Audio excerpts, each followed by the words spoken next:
Hello, everyone, and welcome to another episode of Business and Beyond's Feature Friday with your host, Tanya Bartolini. Today's episode is a little bit different. I am so excited because I have a fantastic guest today. His name is Dr. George Wallace Barnhill. He has a PhD. He was an educator for about 25 years or more at Nova Southeastern University and Palm Beach State College. He is an author, a published author. The name of the book is The Jukebox of Life. It was published in 2020, available on Amazon. He is a published poet. And now he has a private practice in Weston, Florida at Full Circle Therapy Specialists.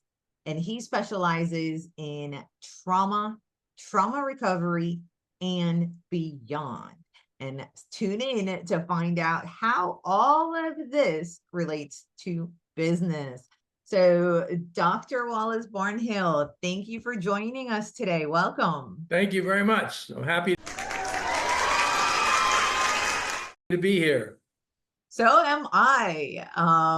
Can you please just tell us a little bit about yourself and why you got into the field that you're in? Well, actually, I had to choose, although I guess it was chosen for me. I thought I was going to be an actor, and I thought I was going to go to California and be an actor, but that didn't work out, and it was probably better that I didn't. But I was always interested in healing because my great-grandmother was quite a healer, and I heard stories about her all the time about things that she did that were really quite miraculous.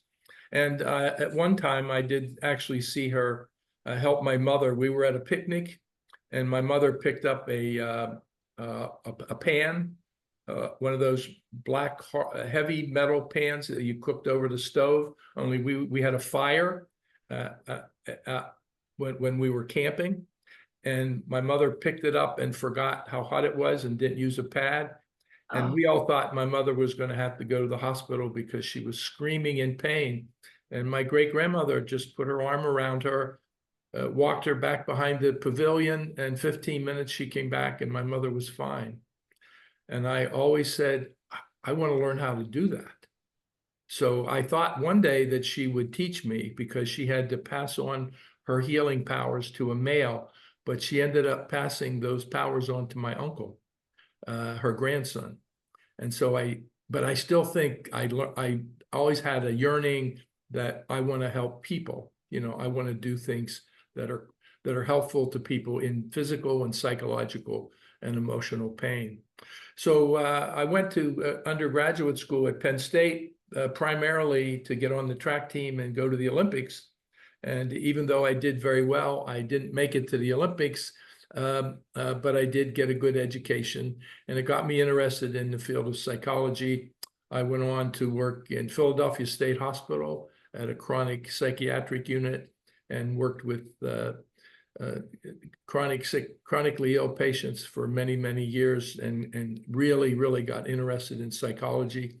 So I got my master's degree in psychology and went ahead eventually and got my PhD at the University of Maryland. So that's how I got started, and it's been just going on after that.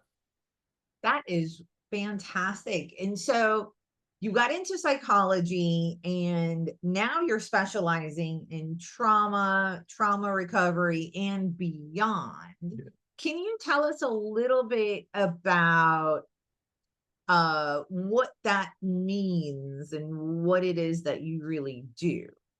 Yes, I've always felt uncomfortable and somewhat incapable of really helping the most needy of patients, particularly when they've suffered like significant loss through a death or through an accident or through war.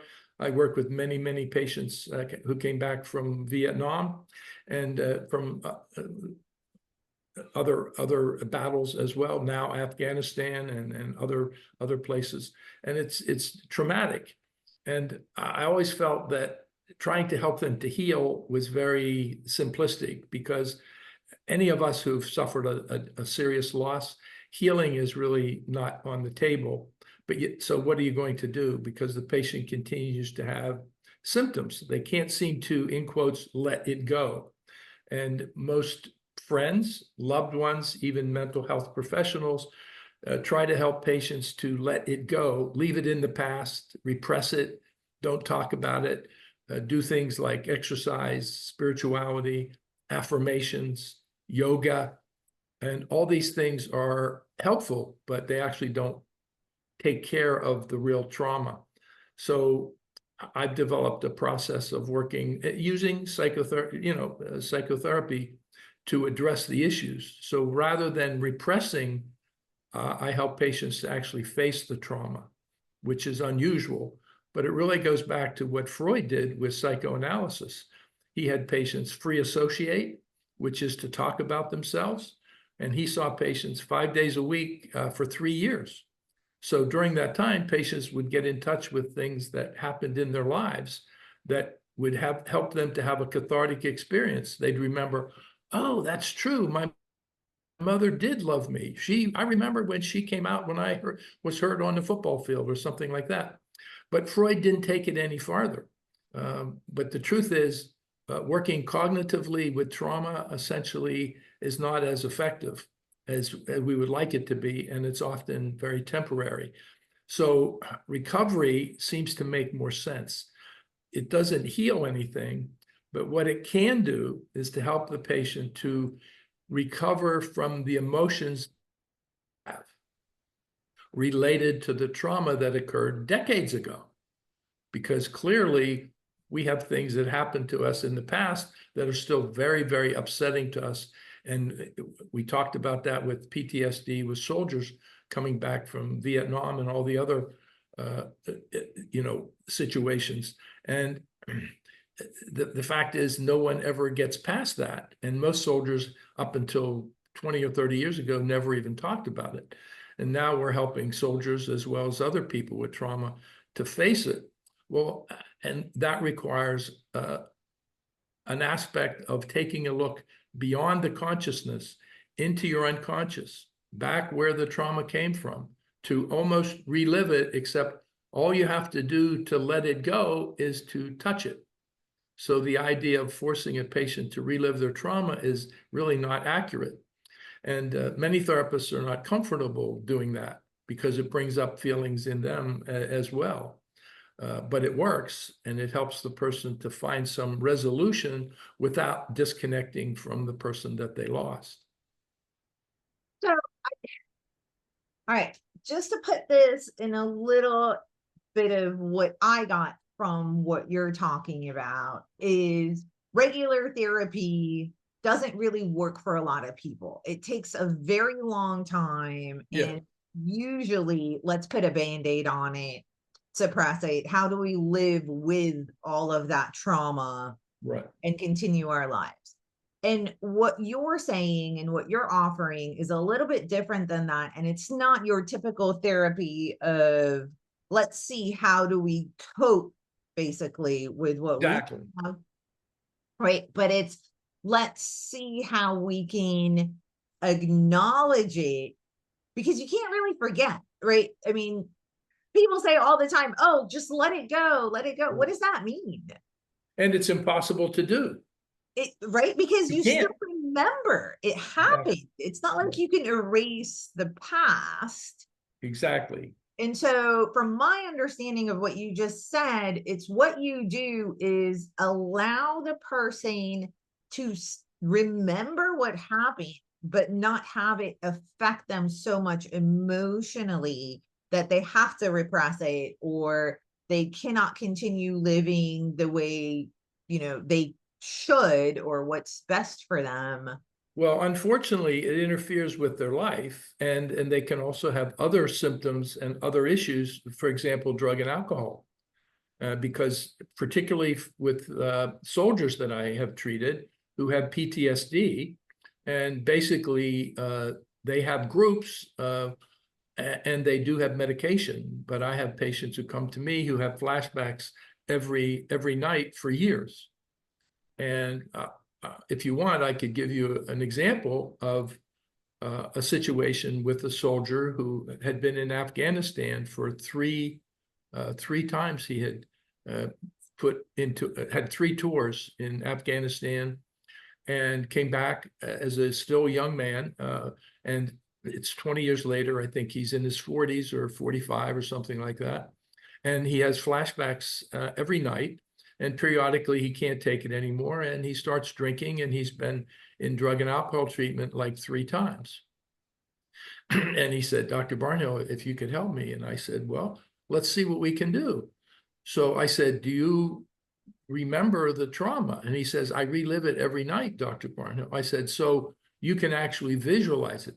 He said, I can not only visualize it, I go there in my head. Wow. So rather than try to help him repress it, I said, let's go back. Wow, nobody ever asked me to do that before. Why would you do that? I don't want to relive it. I said, we're not going to relive it. We're going to help you to resolve the emotions that you still have today.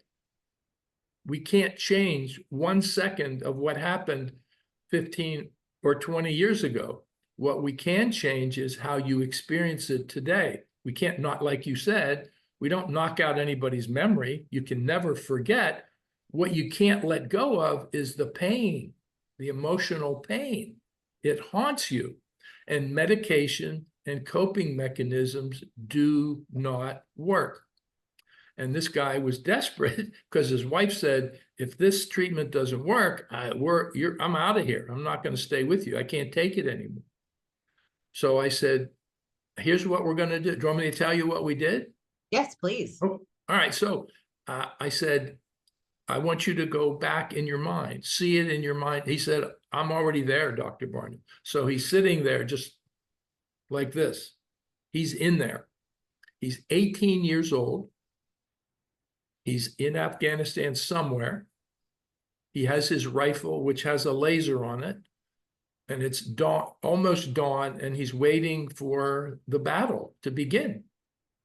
And the soldier comes out of the field. An enemy soldier comes out of the field. I'm not giving any details.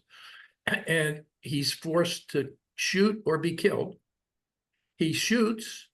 He hits this guy with the laser. He had shot the gun in practice. He learned everything, but he never killed anyone. And of course, when he hit the guy blew up. And he's standing there with his rifle like this, still locked in time and space. And parts of this guy's body is falling out of the sky, as well as blood. That's where he's frozen. That's his flashback every single night. Wow. So I said, I want you to join him. He says, what do you mean? I said, I don't want you to become him. I want you to see him as you when you were that age. Visual. He says, okay. So I don't have to go back in it. You're not going back into the trauma. You're going back in to rescue your younger self. So he visualized himself walking into that scene and seeing himself at age 18 or 19. And I said, does he see you? And he said, yeah. And I said, does it make any difference to him? No, he's locked in that space. He's just like frozen in time and space. I said, I want you to go up to him and tell him who you are. Tell him you survived the war. You've grown up. You're home. You have a wife. And you're happy. And everything is okay. You're safe. See if that makes any difference. Kid is still frozen in time and space. I said, tell him that you're sorry. You're sorry it took you so long to come back to get him. And tell him you love him. And he started crying. I'm going to start crying. But this is what's hard to do, but it's critical. And so I said, does that change anything? Did he show any emotion or did he react? Nothing. This kid is locked in time and space. So I said, okay, now I want you to put your hand on his shoulder and I want you to whisper in his ear and tell him exactly what I tell you to say. He says, okay. Step down, soldier. Step down. And the kid collapsed in his arms. He rescued him, took him to the medic tent. He never had that flashback again. He resolved it. He rescued him inside his own head.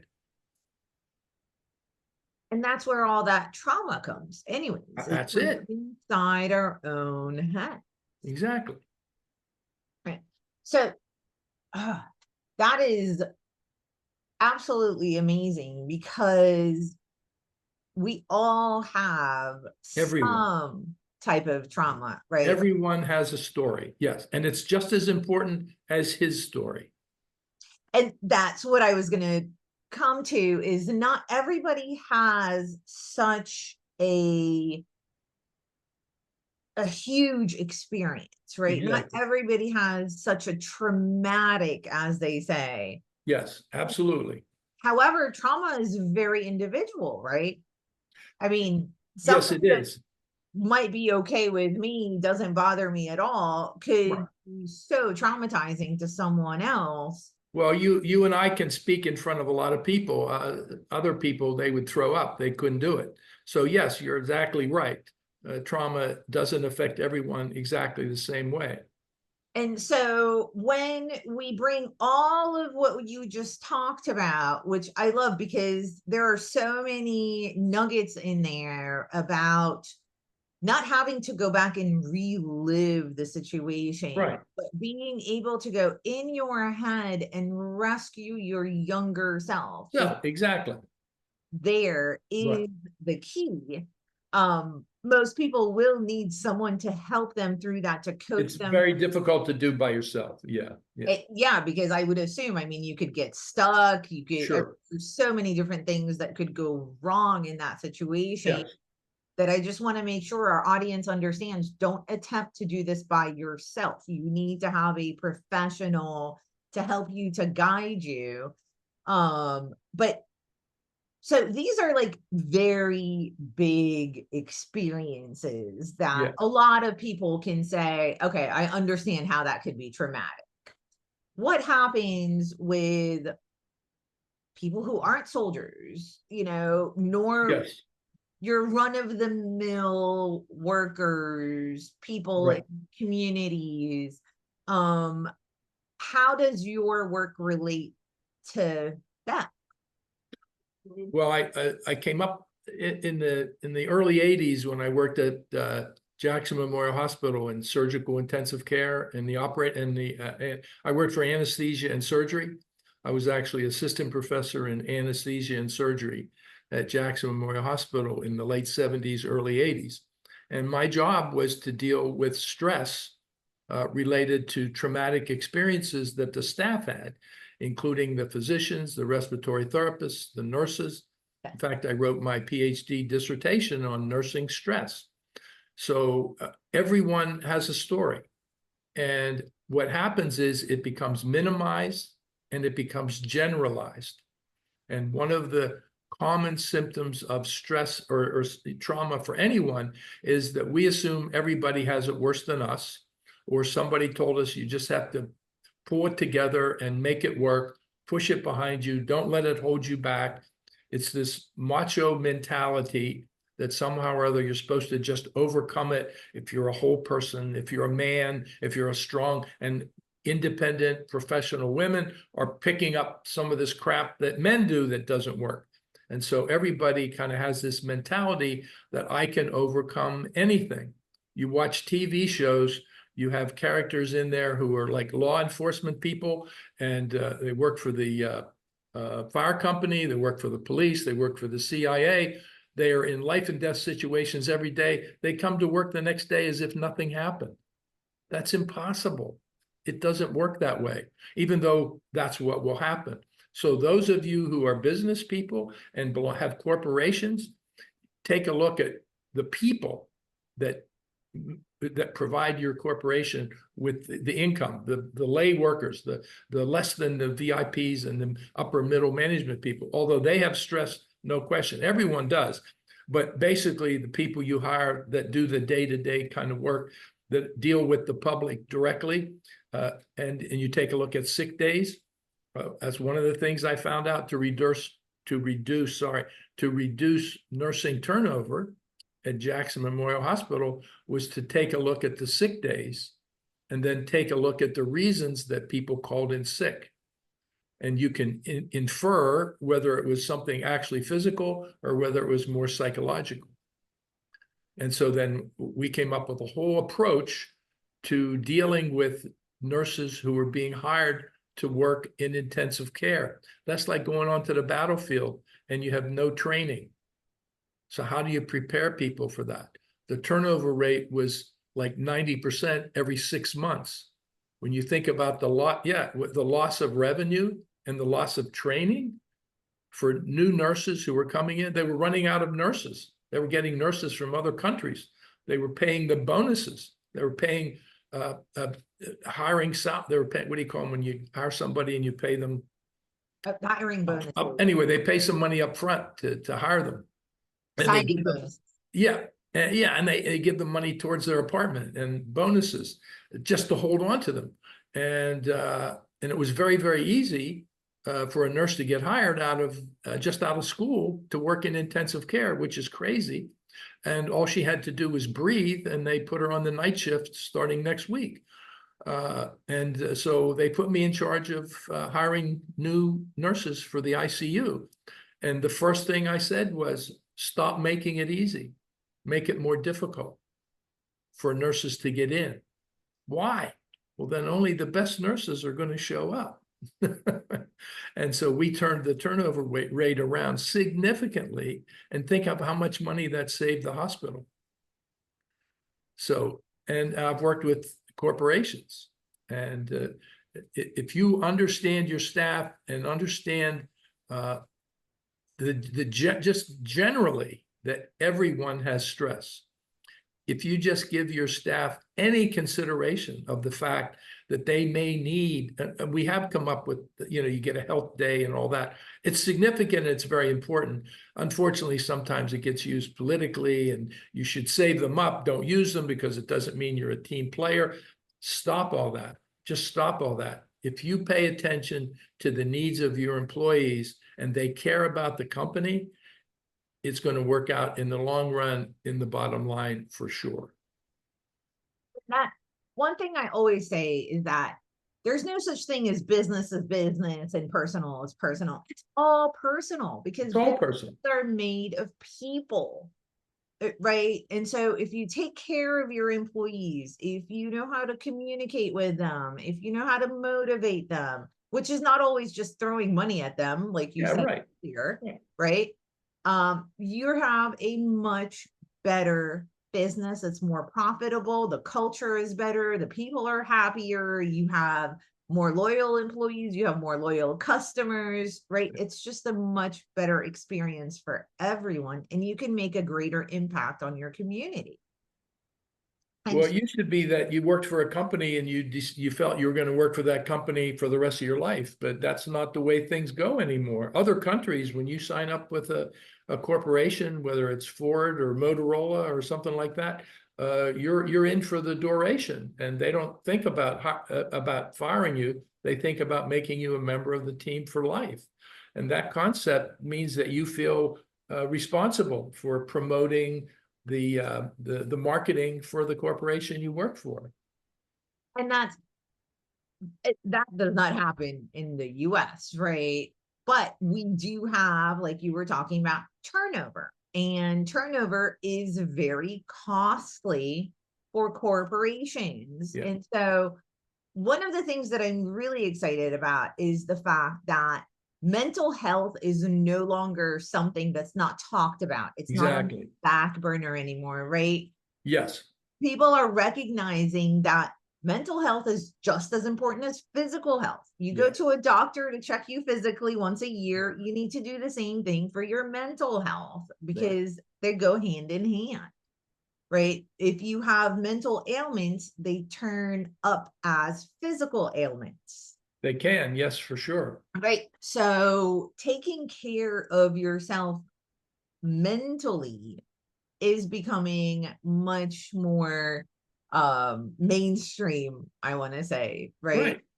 Which is a good thing. And so how can and we've touched upon this a little bit on how can businesses make sure that they're taking care of their employees and themselves and their staff mentally, right? How can we make sure that that's happening, and to make sure that people can understand that trauma comes in different shapes and sizes, right? And what might be trauma for one person might not be for another. Yeah, that's a very important point that you bring up. It's not the same for everyone. Just because something is stressful for you may not be stressful for someone else. And whoever's responsible for hiring, I mean, corporations, and now with the data and how we have access, we pretty much know as much information as we need to know about every employee. So why not pay attention to some things like turnover? Uh, and and just a questionnaire. If my boss would ever send out a questionnaire and ask me what I thought, really, you want to know what I think? Yeah, we do. We want to know what you think, and we're going to combine it and put it together, and then we're going to have a meeting and discuss the issues that the employees think might be important, and hopefully either make some changes or to list them, to address them, to form a committee. It makes staff feel important and that somebody cares.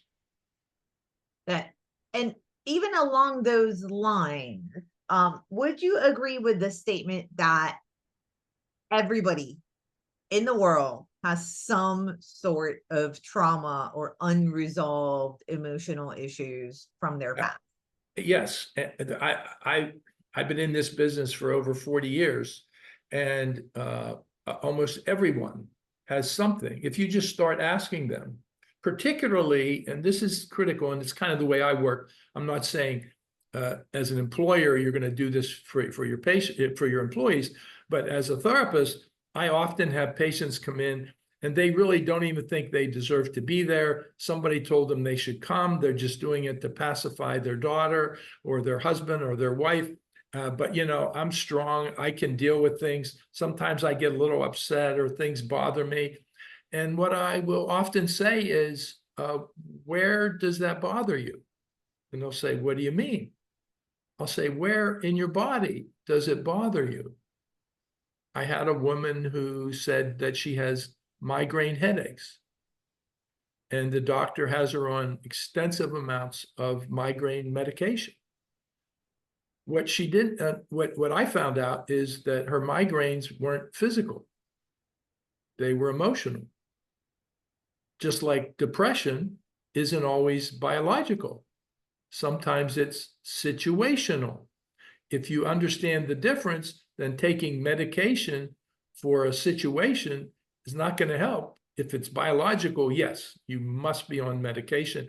I have nothing against medication, don't get me wrong. What I'm saying is, if you've been on medication for 10 years and it's not working, maybe it's psychological. So just as an example, real quick, if you don't mind, I asked this lady, where do you have the migraines? And she looked at me like, how stupid can you be? I have them in my head. But I said, where in your head? Immediately she says, well, I have 8 migraines. I have one here, one here, one here. She told me exactly where they all were. Nobody had ever asked her that, not even her neurologist. So I said, which migraine are you having today? This one. I said, oh, don't take your finger off of your head. Okay. So now I'm getting out of her conscious mind into her subconscious mind, because now she's focused on her finger and the migraine. So I said, make sure you're on the exact spot. So she moved her finger ever so slightly until she said, "There, I got it." I said, "Okay, now I'm going to ask you a question, okay? I don't want you to think. I want you to let come out of your mind whatever comes out, and don't ask me any questions, okay?" "Okay, Dr. Barnhill, okay." So I said, "When is the first time you ever had that migraine?" She sat back for about 3 seconds and she said, "I was 12 years old. I was in the living room on the couch of our house, and mommy and daddy were talking about getting a divorce." Bingo. Bingo. That's where that migraine came from. It's never been resolved. She had 8 of them. We got rid of all 8 of them in about 4 months. She's off of her medication and she doesn't have migraines anymore. Wow. And most therapists don't use any of these techniques. I don't know. It took me 10 years to do this. I focused on going to the best. This was before computers. I spent 10 years traveling around to conferences and dealing with the best people that I knew from what I've read, and spent days or weekends, or in one case, 2 weeks with these professionals, shadowing them in their practice, and also learning hypnosis, which helped a lot. I went to medical conferences as well.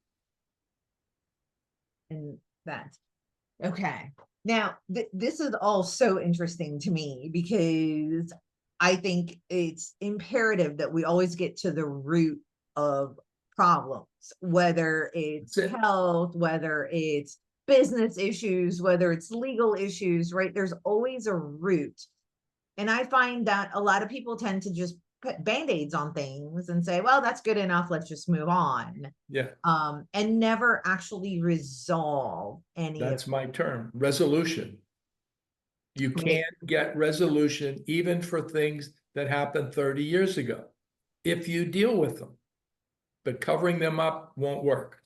That's the operative word, is dealing with them and having someone that's going to ask enough questions to get to that root of where is it coming from, right? Like the Right. lady with the migraines. Yeah. We had asked Nobody her, had ever asked her that. right? So one of the things, we've been talking about mental health and how important it is. And do you find that it affects people's day-to-day lives? Is there like a sliding scale? What I'm trying to get at is, for business owners, the one thing is you have to work on yourself first, resolve your issues in order to be able to help other people, in order to be able to even acknowledge that other people have issues as Yeah, well, exactly. Yeah. right? And so as you're going through that, I lost my train of thought. Um, Well, maybe how do you kind of deal with this as a potential business owner who has employees? How do but you pay attention to it?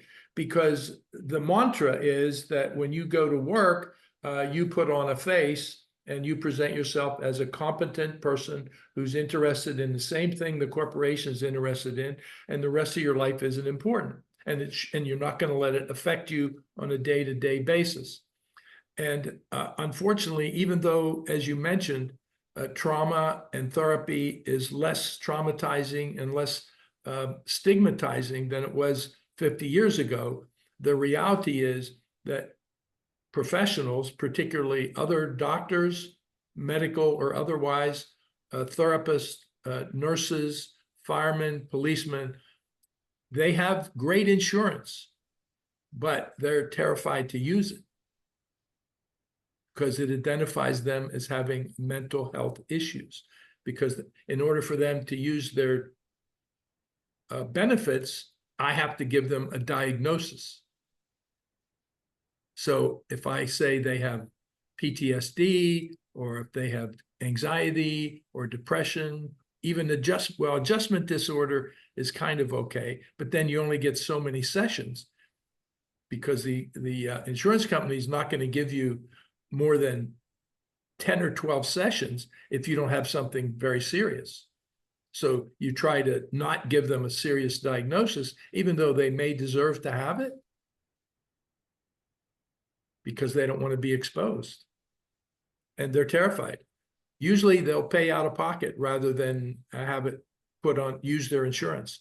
So that's a major problem, particularly for soldiers and for professionals like firemen. You know, they're like a warrior. They're a warrior. They're still using Darwin's concept, strong survive, and they'll deny, and they'll have symptoms, but it'll be masked, or the family deals with it, the church deals with it. They take it out on their children. They drink too much. They have anxiety. They have fear. They have anger issues, and it all gets suppressed. So it's very, very, very difficult, even though we all kind of generally accept it.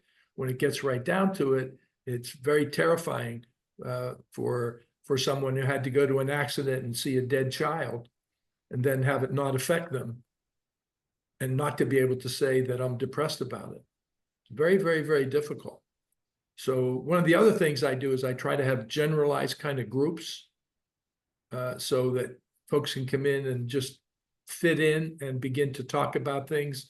And groups are very good if they're run by professionals, because you realize that you're not alone.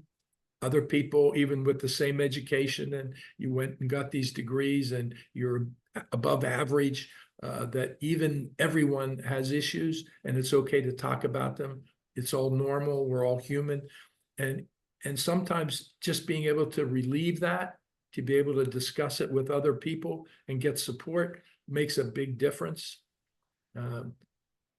You know, it is, I would agree, essentially, that it is much more stressful and much more difficult in today's society for young people.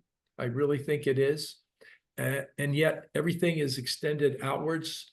It's all away from emotional intimacy, particularly with computers, with you know, not, I don't want to blame it on computers, but I'm saying the idea that everybody's talking on their phones, even when they're sitting in a restaurant, instead of talking with each other, they're texting back and forth.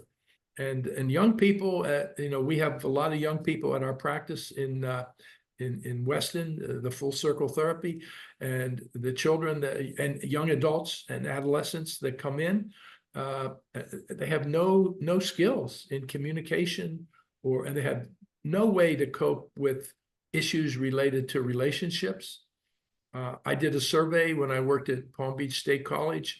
I taught the freshmen, male and female students from all over the world, culturally very diverse, wonderful classes. And I read a poem that I wrote about love.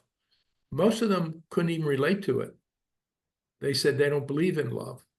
About half of the students, for 3 or 4 years, I did this study, and half of them would say, I just don't believe in love. You always get hurt. It never works. And so that's when using the apps became very important, and they'll just hook up with someone and have sex. They don't want to know their name. They don't want to have a relationship. They don't want to get to know them. They don't want to feel obligated. They don't want to feel committed. They're terrified of being hurt. They just won't do it. They're shut down. And it's not just, I thought maybe 1 or 2 or 3 students out of a class of 30, half of them or more to say, Dr. Barnhill, I was in a relationship once. I'll never do it again. I'm not getting married. And that was 15 years ago. It's probably worse now. I mean, young people are not engaging like that. They're just not. Or they go online. That is so sad, because one of the things that I've seen, and we do have to wrap this up in a little bit, but you know, I love the fact that mental health is becoming more streamlined and Yeah. more, you know, it's okay, it's part of life, it's something you have to look at and do, just like your physical health, right? Yeah. If you hurt your shoulder or your muscles, you need to do physical therapy and get Exactly. stronger again. Same thing with your mind. and your emotions, right? If you get hurt, you need to deal with it, heal it, fix it, recover from it, Right. right? In order to make it stronger. Something you had said earlier was having people come and share, and people thinking that they have to be strong, that they can deal with these things on their own. And it's, in my opinion, I think it takes much more strength to be able to deal with your emotions, admit that something has hurt you, admit that you need help coping with it. There's no question. Yeah. Right, because I think it's a cop out to just be like, oh no, everything's fine, I'm good, right? And you're not dealing with anything, you're just suppressing everything. And Well, that's the point. Yeah, you're right.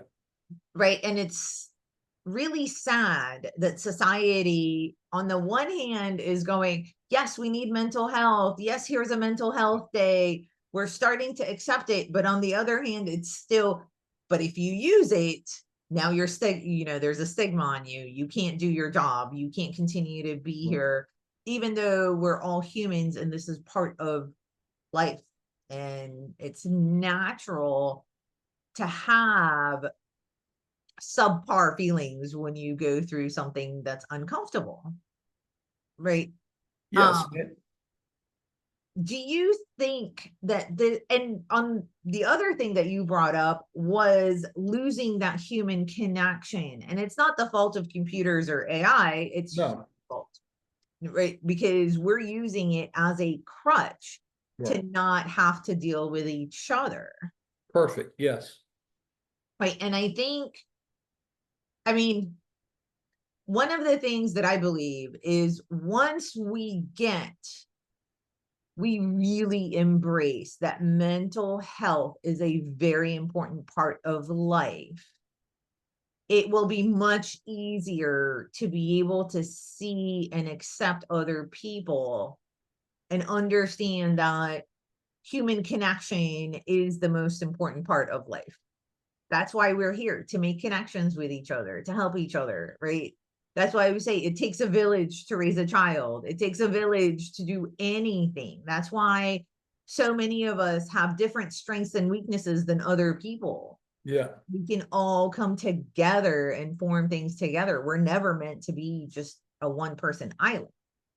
Well, I have a poem that I wrote that ends with "Love is why we're here." It is. And love I is the think. most Well, we powerful agree. frequency. Well, if we agree, it must be true. Right?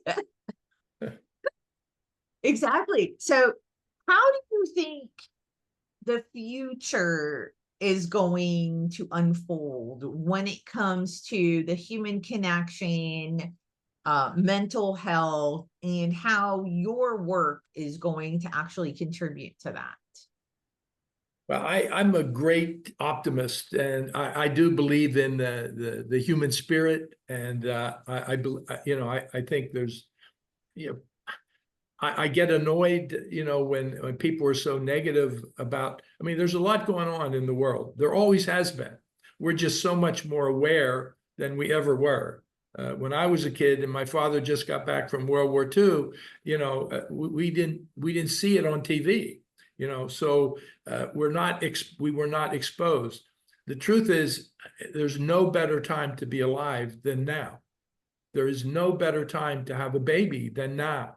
Yeah, there's plenty going on. There's always been plenty going on, but look where we're headed. I would wish I could live another 100 years to see where we're going. I would hope people would be more excited instead of feeling defeated or angry. Our country is polarized in many different ways for many different reasons. But the fact is, I can remember Eisenhower and Stevenson back in the 50s. So I remember a lot of presidents. I never really paid much attention to whether they were Democrat or Republican because life didn't change that much.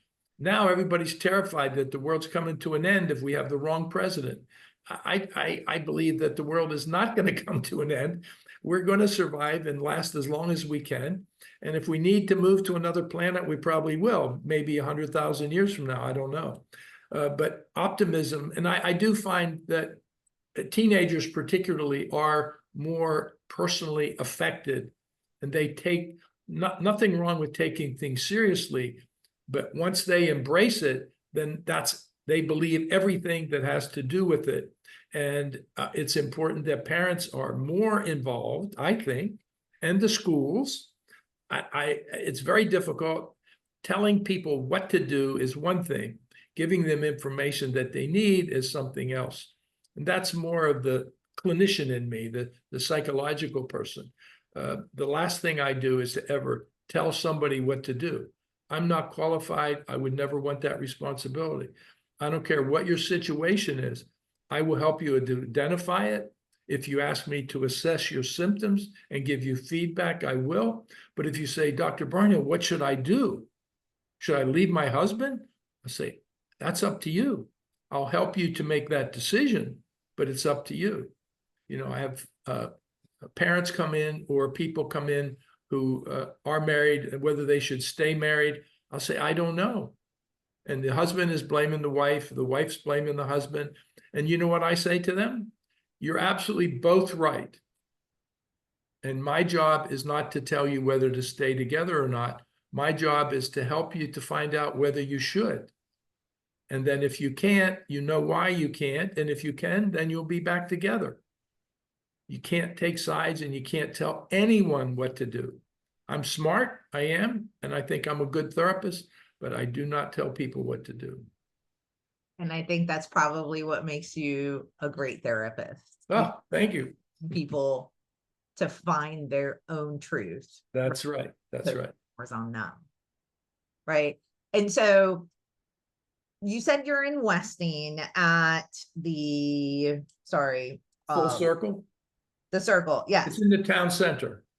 And do you offer Zoom meetings so that people who are not in your geographic area would be able to utilize your services or something to that effect? Or are you just in person with your geographic area? Well, I do both. I do mostly in, they come to the office, but we have 20 therapists and we have a range of activities and services, including for those people who don't have money or don't have insurance. We have a foundation to help people if they can't make the payments or if they don't have insurance, if they're in need. So, and we use interns from the major universities in the South Florida area because they need to get their training hours, and we supervise them, and so they can get a variety of fees that they can, and if they have insurance or don't have, it can be worked out. But I provide mostly individual and group therapy, not just for trauma, for family issues as well. And it's a good facility. They offer a lot. It's very well connected to the community, does a lot to give back to the community in terms of services. So yeah, think of. So how would people get a hold of you? Just go to fullcircle.com. Fullcircle.com. And is there a phone number? Yeah, let me see.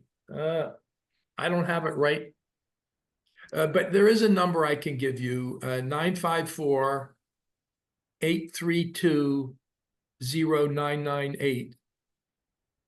Okay. And that'll get you in touch with Sally, and Sally will take it from there. Wonderful. All of that information will be in the chat and at the end of the recording, so everybody is able to get that. Before I let you go, do you have last minute advice for people regarding anything that we talked about today? Well, I would like to say I do have something, and I had put this here beside where I'm sitting, just wondering if I'd have a chance to use it. I'm going to give you a quote, and then I'll tell you who wrote it. It's not me. A thing which has not been understood inevitably reappears. Like an unlaid ghost, it cannot rest until the mystery has been resolved and the spell broken. Sigmund Freud. That is awesome. Thank you so much, Dr. Barnhill. This has been a fantastic episode with so much information and so much value. And I just want to reiterate to the audience, we owe it to our kids, to our parents, to our spouses, to our colleagues, to our customers, to our employees to be the best version of ourselves when we are with them, right? And I think everybody can agree that we owe everyone around us and everyone that we love our best version of ourselves. And the only way we can do that is to take care of ourselves, to be aware of how we think and what traumatizes us and what triggers us, and not only to be aware of it, but to resolve it. So I really urge everybody to look into yourself, find someone who can help, find those resolutions to whatever life throws at you, and stop comparing what you went through with what other people go through, because it is so subjective. And like we've been saying, what might be traumatic for one person might not for another. So no judgment, stop judging yourself, and just get yourself to a place where you can be happy and not traumatized with whatever it is that is giving you those bad emotions. And again, I want to thank you so much for your time, Dr. Barnhill. It was such a pleasure having you, and we will see you all next week.